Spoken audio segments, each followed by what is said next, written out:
He kōna ipurangi tēnei nā te reo irirangi o Aotearoa. This is Mediawatch. I'm Colin Peacock. On Mediawatch this week, we look at how the rapid rise of AI could be changing the news our media give us, and maybe even the music as well. I'm a Barbie girl in a Barbie world. Life in plastic, it's fantastic. You can brush my hair. But first, we look at how an aggressive front-page attack ad on Christopher Luxon this week raised questions about what's allowed in election ads and what's actually fair. And so did the coverage of another paper in the National Party leader's own backyard. I was doing my breakfast show on Gold, the home of the greatest hits.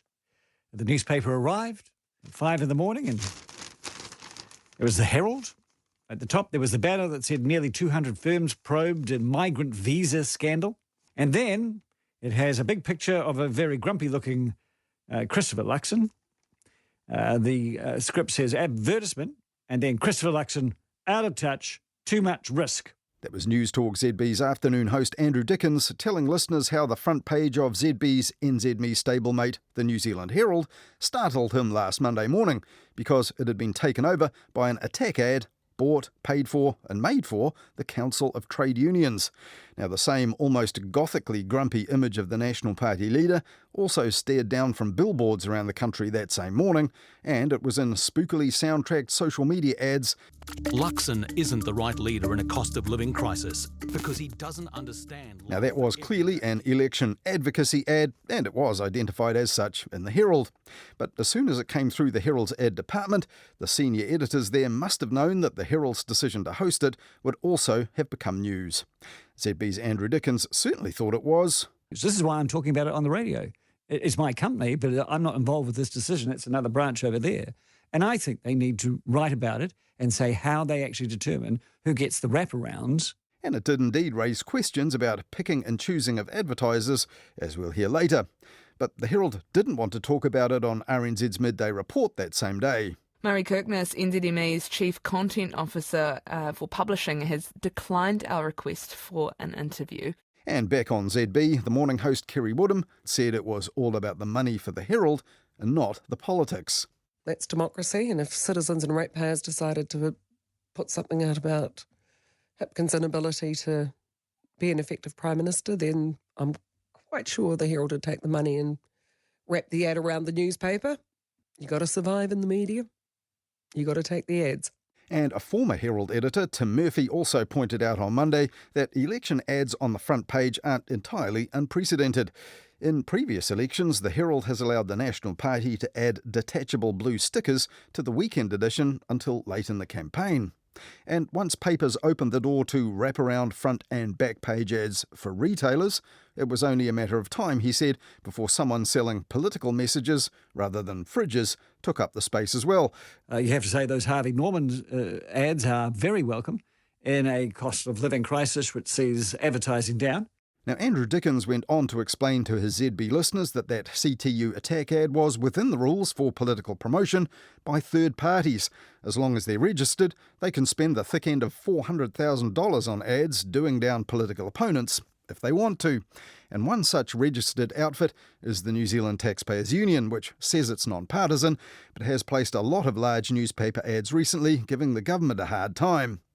Now, one recent double-page Taxpayers Union ad in the Stuff daily papers even darkly accused the government of Soviet-style central planning and depicted the Prime Minister Chris Hipkins on some sort of Cossack horse. But in spite of that, the New Zealand Taxpayers Union complained this week that the CTU's Herald ad was inappropriate. And it turned out that its executive director, Jordan Williams, was listening to Andrew Dickens on ZB on Monday, and he phoned in to explain. But I can't recall any ad we've done that leads with, frankly, just an ad hominem attack.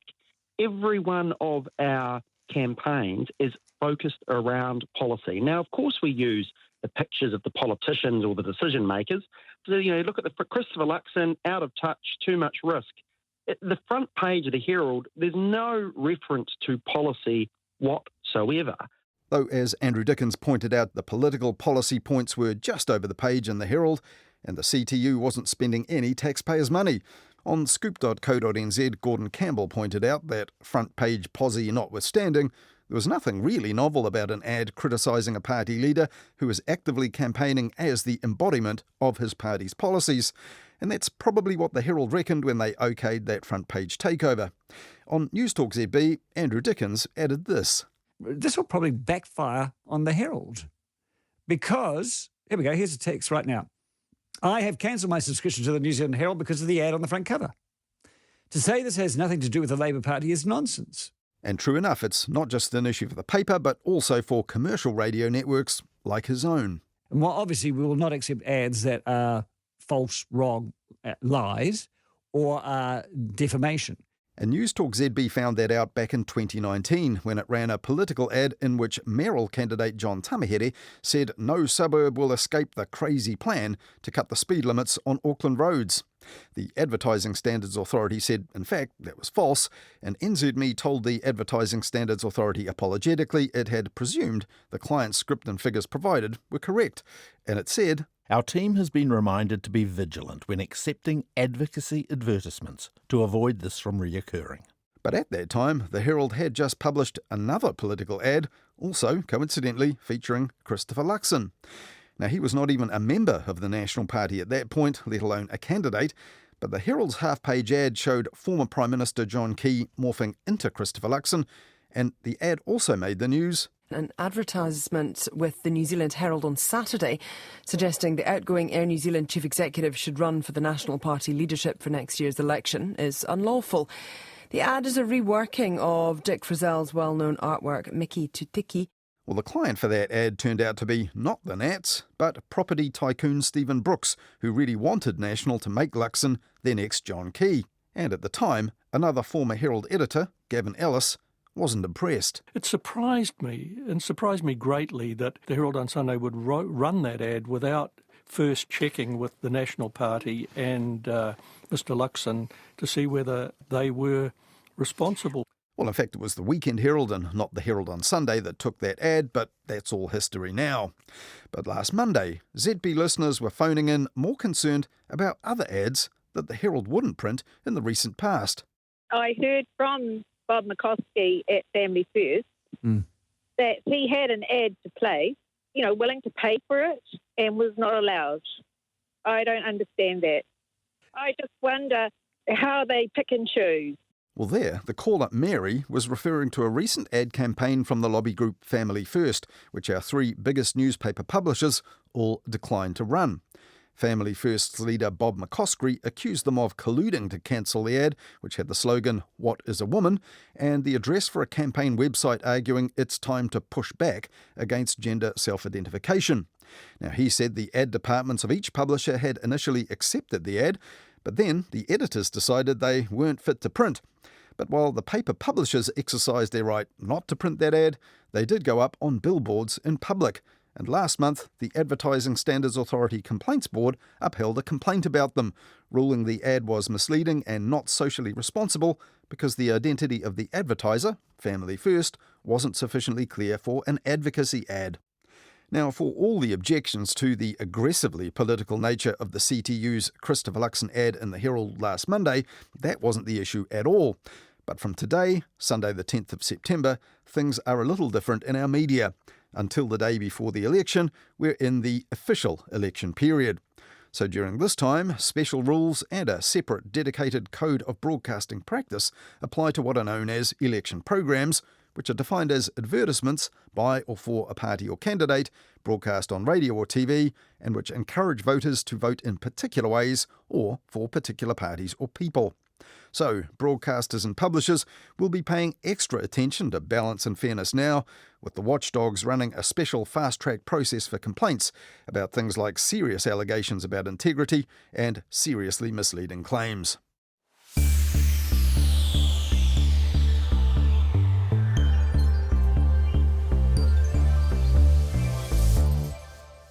While that anti-Christopher Luxon ad startled some Herald readers last Monday, as we've just heard, some readers of another paper in his own backyard in Auckland have been wondering lately whether that one leans very much the other way. The independently owned weekly Hauik Pakuranga Times, covering the current electorates of Pakuranga, whose MP is National's Simeon Brown, and also Botany, represented by National Party leader Christopher Luxon these past 3 years. Both MPs feature heavily in the paper's recent news coverage, and so do the ads for Simeon Brown.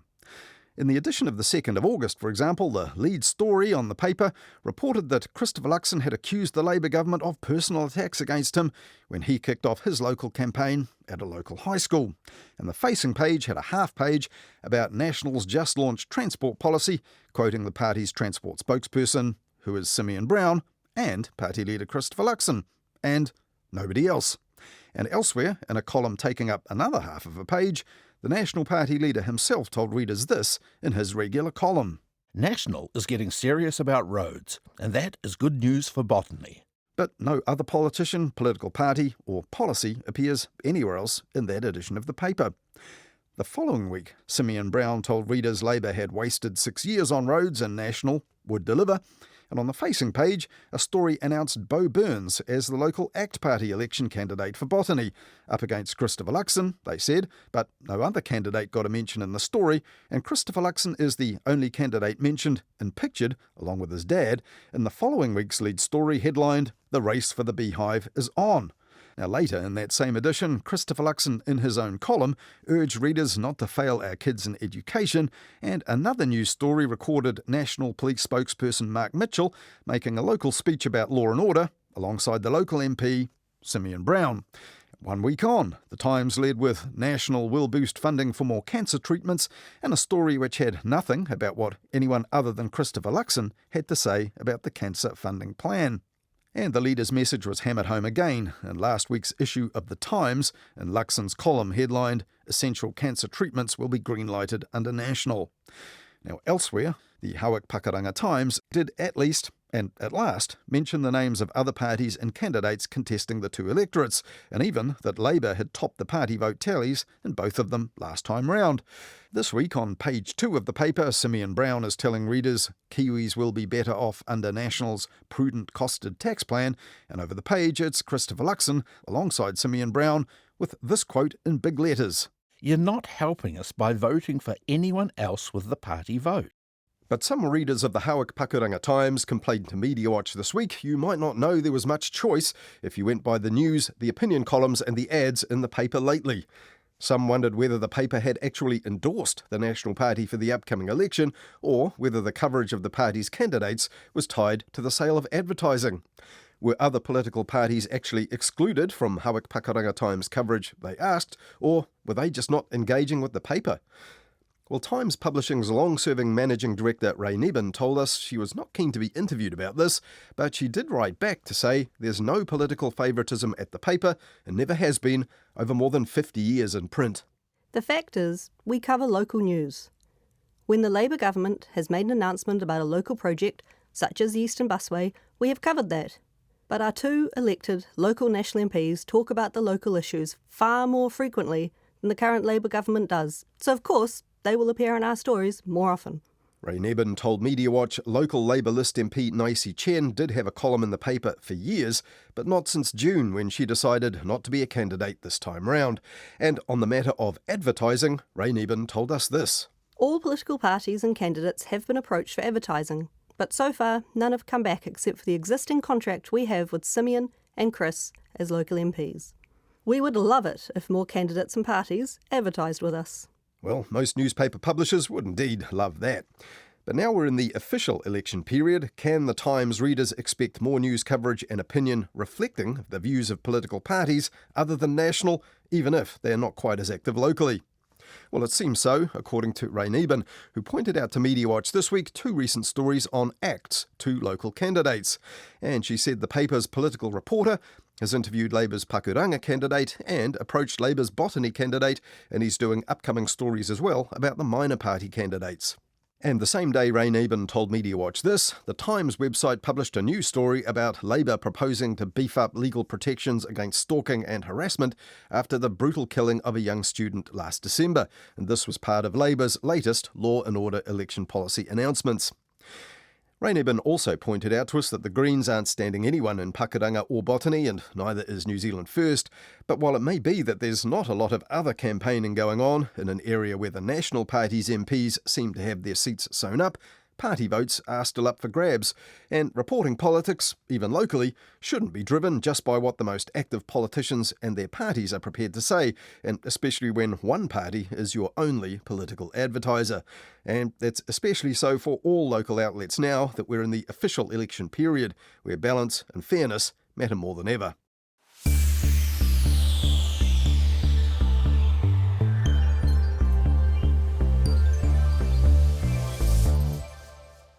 Well, our business editor, Giles Beckford, is racing not here towards yet. the... You know what? He's not here, I'm sure. Here he comes. He's rushing. Oh, he's rushing. Coming across the studio Oh, goodness. floor. I wonder if something's happened. He's getting it. Well, this is the very, very latest off the press because he hasn't even arrived. That was RNZ's business editor Giles Beckford being lightly teased by Morning Report's co-host last Monday for being a little late with his early update, though not by much, so no big deal.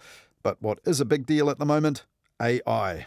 Okay, what about your main bulletin? Well, we're looking artificial intelligence. It's everywhere, isn't it? And recent investment analysts is suggesting that there are big potential returns for investors in AI. And maybe in the future, AI-presented business news will always be on time. Now, AI is indeed huge news in business right now, and this week, Newsroom, with the help of a commercial sponsor, launched a new podcast series all about it in New Zealand called AI Harnessing the Speed of Change. It seems artificial intelligence has moved forward at such dizzying speed over the last year, it's rarely out of the news. And it's mostly bad news. And one of those industries working out what it stands to win or lose is our media. Generative AI technology products generate text, images and audio automatically when prompted by people, and the most powerful of the applications are already crawling all over the news media for its input. Google, for example, already does that these days, but when you search, their algorithm gives you choices, whereas AI-powered Search Generative Experience, or SGE, responds to your requests with a single response, which is supposed to be reliable and factual. Earlier this year, though, Gordon Krovitz, the founder of the US-based fake news finding service NewsGuard, told me that the chatbots aren't that good at it yet. These AI models will create highly persuasive, well-written radio scripts or newspaper articles that are written beautifully, perfect grammar, eloquent, and completely false. And the machines don't know the difference unless they're trained. But the same AI tools extracting useful stuff from our news media can also be pretty handy for them in gathering and publishing the news and producing it digitally. Local subscriber service Business Desk, for example, already creates articles in seconds from basic info from the stock exchange. And next week we'll look at how our biggest publishers of news are confronting and embracing AI as well.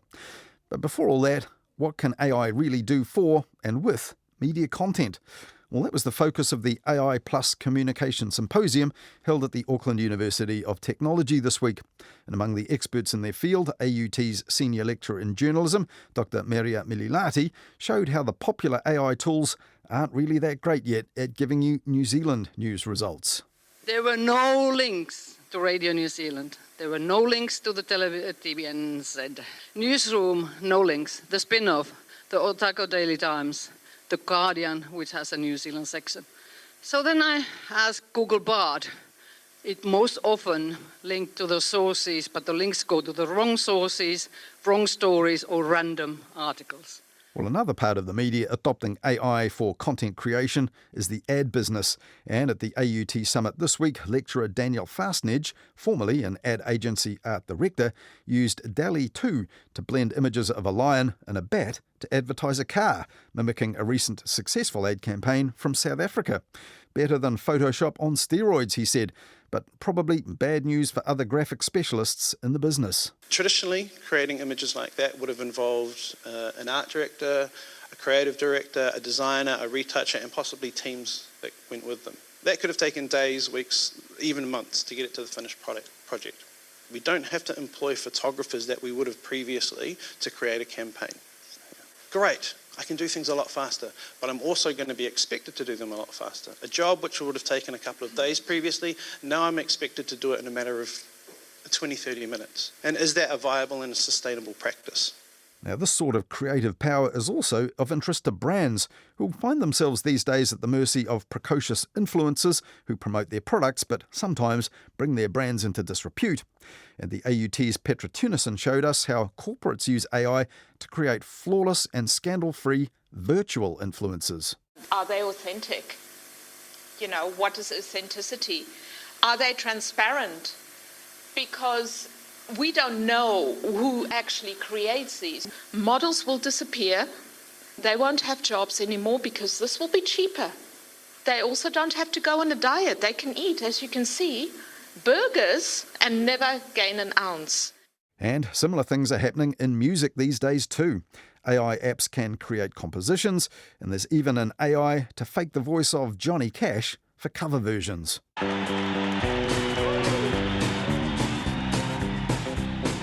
I'm a Barbie girl in a Barbie world. Life in plastic, it's fantastic. You can brush my hair, undress me everywhere. Now there's stacks of that sort of stuff on TikTok and elsewhere already. But who owns it? Is it even really music? And do we care? Well, the AUT's Peter Hoare has been pondering that, and we'll ask him about it in a minute. But blurring virtuality and reality like this is really not on for news, and AUT researcher Hayley Jones has studied how technology is affecting our news gathering and our journalistic practice here and now in New Zealand. Firstly, it's really important to recognise that journalists still draw from the full range of resources to gather news. They're still making phone calls and conducting interviews and writing emails, going to location and speaking to witnesses. Using algorithmic search tools is just one of the news gathering tools that journalists use. Algorithms behind the search tools have become an intermediary between journalists and their sources of news. And it's important to try and understand how these algorithms shape the news selection process, because Google's a commercial entity. It doesn't operate to the same sort of civic responsibilities that the journalism industry operates to. You actually spent a couple of weeks, didn't you, effectively looking over the shoulder of RNZ journalists in the newsroom in Auckland. I guess you found that Google's just about the first place they go when they need to look up a fact or a contact or something? Yeah, correct. But I observed journalists using Google to do simple things like fact-checking, finding basic information about a person or a location, to more complex searches to gather data. So investigative journalists engaging in what I've been calling a game of search, where they search for a term, then they conducted the search again, they added a word, they changed a word, they added the file type in order to try and essentially coax the information out of Google's algorithm. Journalists have to conduct multiple Google searches, both successfully and unsuccessfully, in order to get the algorithm to provide information to the right format and in the right context. This didn't always work. So journalists, I found, went straight to official sources of information like ministry websites and Statistics New Zealand, for example. And this was an issue mentioned across Radio New Zealand newsroom, that journalists find these websites really difficult to navigate because the data is somewhat buried within the site or indexed really poorly. So it makes it really difficult to search for using both Google search and also those individual search tools within those different websites. A few journalists mentioned that they wished that there was a search tool that just simply searched through information from official sources or from websites that they perhaps have nominated themselves, or alternatively save them time from scrolling through all those different government websites in order to try and find the information that they needed. You've actually highlighted there's something that might be really different when AI technology becomes more ubiquitous. When you do a Google search, you get all these indexed results and you pick through, you choose the ones that look right or look like they might have what you need. Whereas if you give a simple voice prompt, you ask the AI chatbot to find you something, you'll get one summary, a bunch of so-called facts. But as we know, they're scraping a range of news sources and not always the best ones. So if journalists who have this kind of Google dependency, if we could call it that, end up using AI in that way, it might limit and cut out the sorts of sources they really need to find? Potentially. I spent time at Radio New Zealand in September 2022 and ChatGPT wasn't launched until November 2022. So I think it would be really interesting to come back into a newsroom like Radio New Zealand and observe how journalists are using ChatGPT and chatbots, and it'd be really interesting to see how journalists are interacting with that technology. I think that one of your slides said little evidence of automation-induced damage, which sounded pretty positive.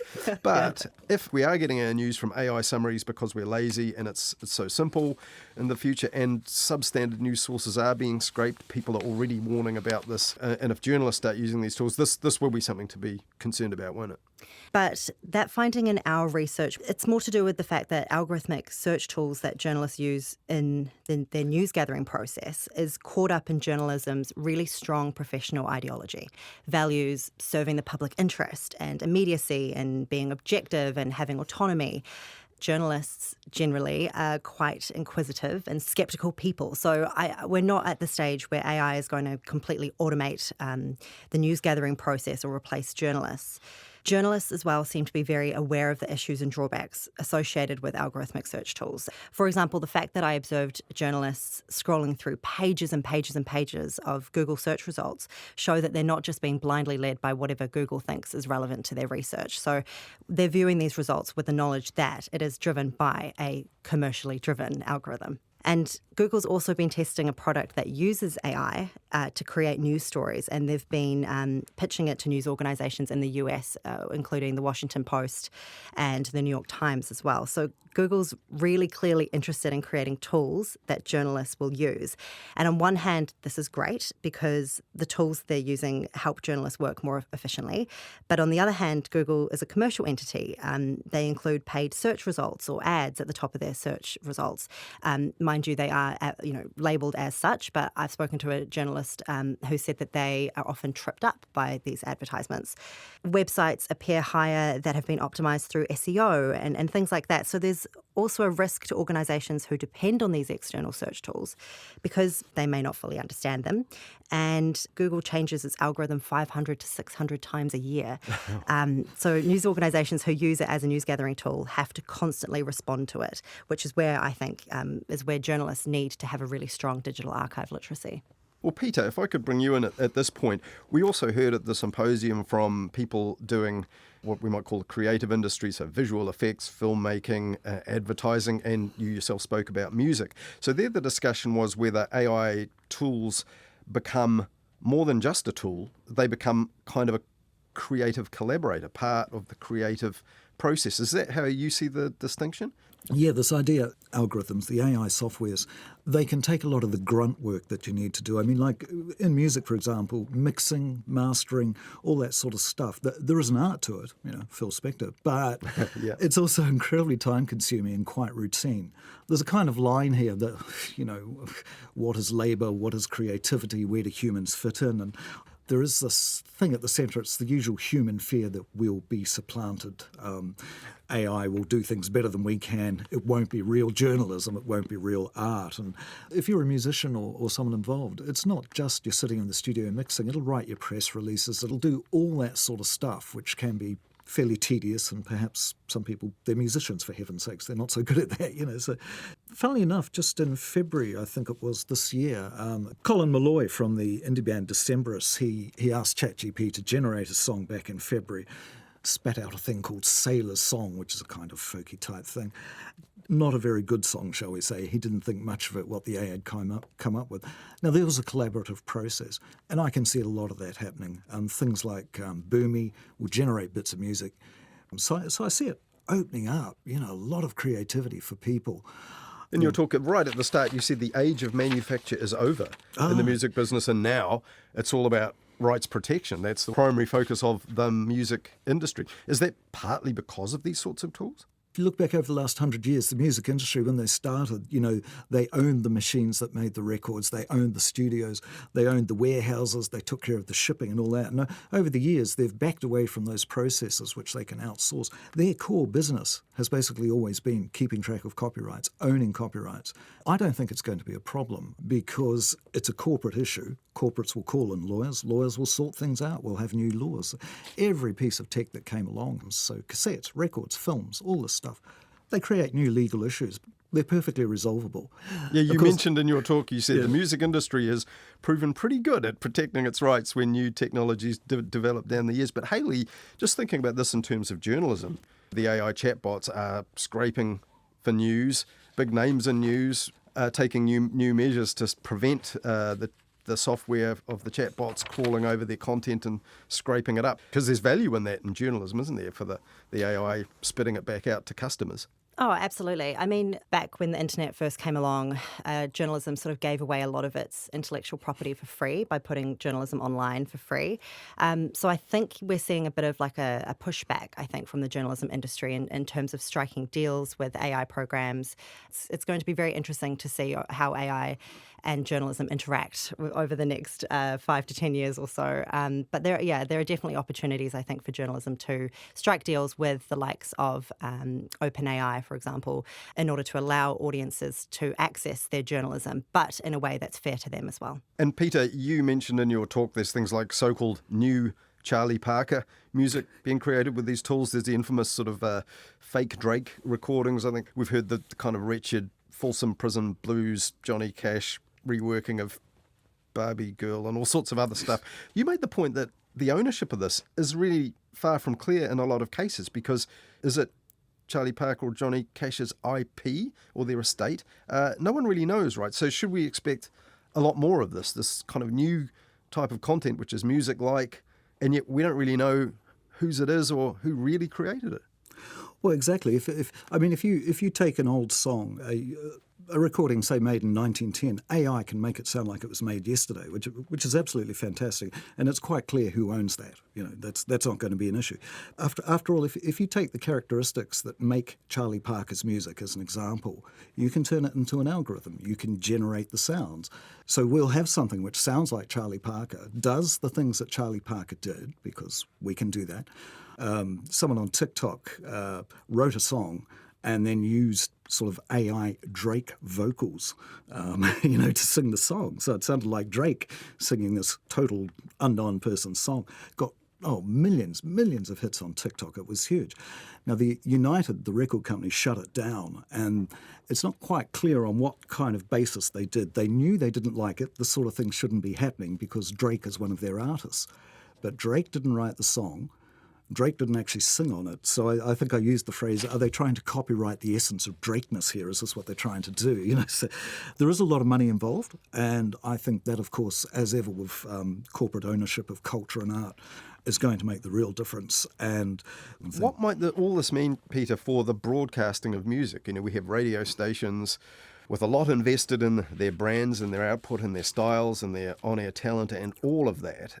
But right now, as we already know, an individual can set up an entire instant station. There's outfits in the States. You can go online and say, look, program me an R&B type station for an urban audience. They'll send you playlists. They'll even create the branding and so on for a station. Does it mean that in the end, the radio industry will be changed hugely by this? The radio industry as such has a lot of problems right now. The biggest one, the latest report from NZ On Air about where the audiences are, which, has its problems, etc., etc. But it was pointing at these trends which are purely demographic. Aging people are listening to radio, and even then they're starting to leave it because they've got the hang of streaming. Yeah, streaming up to 50% daily usage, the Audiences report says. Almost as many people use Spotify every day. That's 1 in 3 as listen to the radio, which is 39%, and that's way down from what it was just under 10 years ago when the first of these reports came out. Yeah, there are AI radio stations happening already in the States. I've listened to a few of them. But they sound like commercial radio. And if you're getting the music you want and you're getting the person saying the things you want to hear, then that's probably successful commercial radio.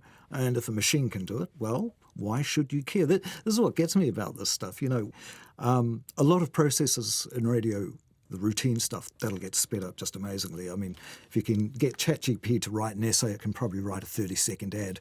As for the industry itself, this could be a bit of a crunch, but because of all the digital changes that have gone on in terms of social media, in terms of streaming, in terms of individualizing everything around us, the so-called bubble habit, perhaps radio as an industry may need to think about, and I'm thinking commercial radio here, may need to think much harder about what it actually does and why it's doing it. Yeah, and there's a lot of technological determinism going on when people talk about this. AI will destroy the world, AI will save the world. I mean, AI is a technology, that's all it is. We come to it with all our ideologies, our attitudes, our fears and all this sort of stuff. And when we put that word intelligence in there, we straight away anthropomorphize and we're going, oh, goodness me, it's watching me, the thing's got feelings. I don't know. Consciousness, it's the hardest problem in philosophy. We don't make a lot of progress. And so we're granting this sort of idea of consciousness and self-awareness to AI to some degree, which at this point, it doesn't have. Yeah, that's why it feels intrinsically weird when we saw, for example, people in the advertising business there last Wednesday at the event, demonstrating it, saying it's getting to the point where it's almost a collaborator in the creative process. And that seems weird because we're just talking about software. Yeah, that's all it is. Yeah, where is the agency from the software side of that? I mean, I used the phrase collaboration before, but only in the sense of it's like having a handy butler who gives you the right thing at the right moment. Just with, it's a Jeeves, it's got the right answer, it's got the right thing. It won't solve your love life. Maybe it will, I don't know. But yeah, as I say, we naturally just kind of grant this kind of intelligence and sentience even and kind of awareness to this software because that's how we tend to work with things. We do it with animals, non-human animals as well.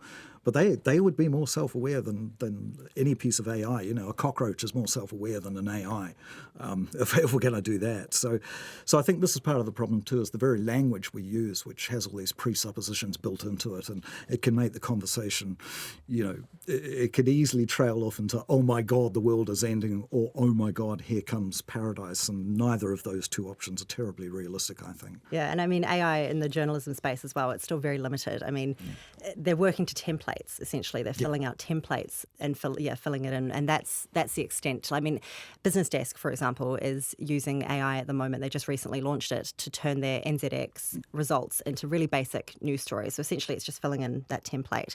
In journalism, anyway, from that perspective, as long as you're being transparent around the use of AI, that's all right.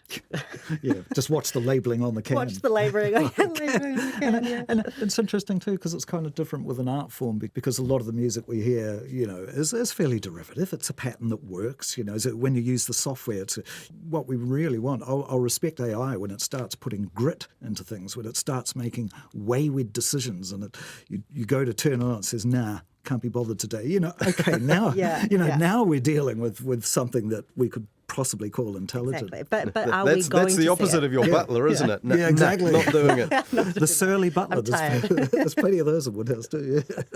Yeah, it's going to be really interesting to see how it does have this wider impact in the media. Yeah, and will we all end up kind of doing our own Turing test on things? And if media don't disclose that AI was involved in its creation, are we going to be sitting there going, that sounds like a machine did that? Yeah, I don't think it'll matter a damn. I mean, if the song makes you cry and laugh and sing, it's done its job. It doesn't matter if an algorithm wrote it. The humans wrote the algorithm, if that's important to you. And when it comes to art and that sort of thing, as long as it has the effect on you, does it really matter how it was made? That's a really fascinating question, I think, and we're probably going to find out over the next few years. That was Senior Lecturer in Communication Studies at the AUT, Peter Hoare, and we also heard from AUT researcher Hayley Jones earlier on. And both of them addressed the AI Plus Communication Symposium at AUT this week.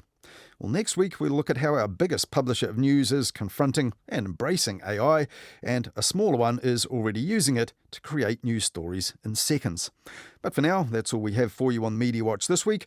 We'll be back again with more on the media after the 10 p.m. news next Wednesday with Midweek Mediawatch during nights, and then back again at the same time next weekend here on RNZ National.